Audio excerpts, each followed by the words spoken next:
Now, some of the supplements that I use, okay? I use garlic. People say garlic is bad. Well, I use it. Fresh garlic is preferably grown organically. If you can get organic garlic, it's amazing. It's an antibiotic. It's an antiviral. It's an antitoxin. It's not good for pregnant dogs, so don't feed it necessarily to pregnant dogs. Akitas and Shiba Inus, try to stay away from some garlic. I'm just reading my notes here. No garlic if your dog's on meds. After a year or so, 2 garlic cloves blended up, and that should, or one clove of garlic blended up. I used to feed Achilles that when he was little. Never had a problem. Pandora, Xena, no problems. I've kind of slacked off on supplements because a supplement is exactly that, a supplement. The diet itself should already be good. You shouldn't need supplements. But garlic is something that I do use. Honey.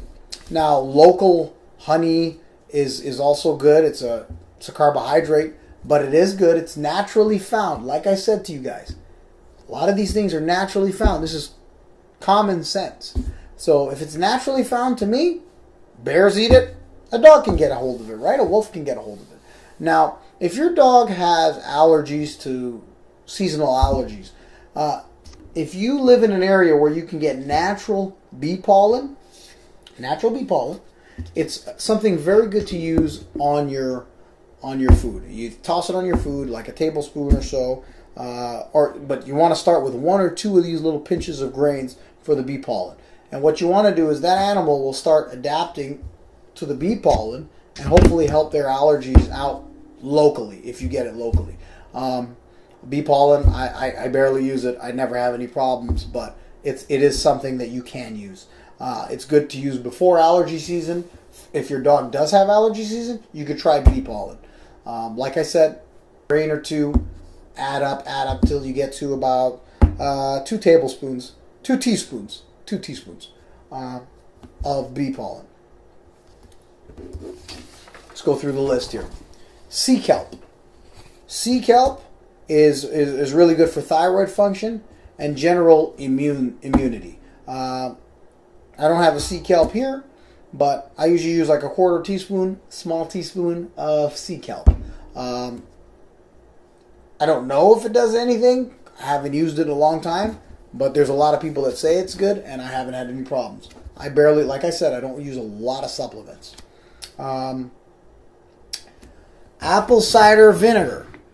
This is just one of those things that it's really good for us and it's really good for you. But you want the natural version. You don't want anything filtered. You don't want anything pasteurized. You kind of want everything as natural as can be. Now, apple cider vinegar is good to put in a bottle to spray on dogs. You can put a tablespoon, fill up the water bottle, spray it on their fleas and ticks. It repels those guys. It's natural. It's safe.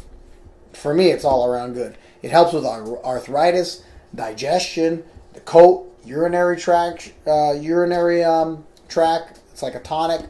It's all around good. Tablespoon or a tablespoon in their water here and there. That's what I do here and there. Here and there is the key. I don't really use it all the time, but I never have problems. Another one is a big one for me. A big, huge one for me is kefir. Now, kefir, whatever you want to call it, okay? This is a probiotic. This is very good for your stomach. You and the dogs, okay? This builds the bacteria up in the stomach. Like I said before, the stomach is where all the problems arise from. So you can get one of these for like $7. This thing was $7. You pour 2-3 spoons on your dog's food. Sometimes I give them like a cupful, on their food. Even if I feed kibble, I'll add some of this on there here and there. This thing's amazing. This builds up their immune system. If I see dogs that look like their skin's a little beat up, or some friend's dog, I'll tell them, hey, get some kefir and try it on the dog. Guess what? They're fine. My puppies also go through a lot of kefir as puppies. It's loaded with calcium. It's loaded with probiotics. Eggs. Now, I use a lot of eggs. Eggs are great. I boil them because they say that a raw egg, the biotin, it stops calcium absorption from the egg white. I don't know if it's a bunch of crap, but I boil my eggs. An egg on top of their food, or a little egg, helps. Eggs are cheap. You know, you get a dozen eggs for $5.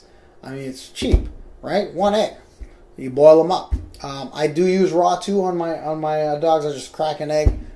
I never had any problems. But I mean, I'm not a nutrition person. I don't have factual vet experience, so I would suggest to boil the egg.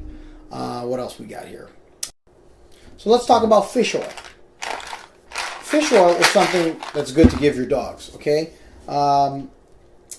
It's not always in your meat because it's not grass-fed anymore, so they kind of are missing their omegas. A fish oil supplement needs vitamin E.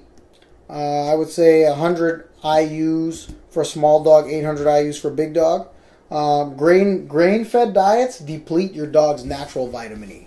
Okay, so it's always good to supplement your vitamin E. Be mindful of the vitamin E.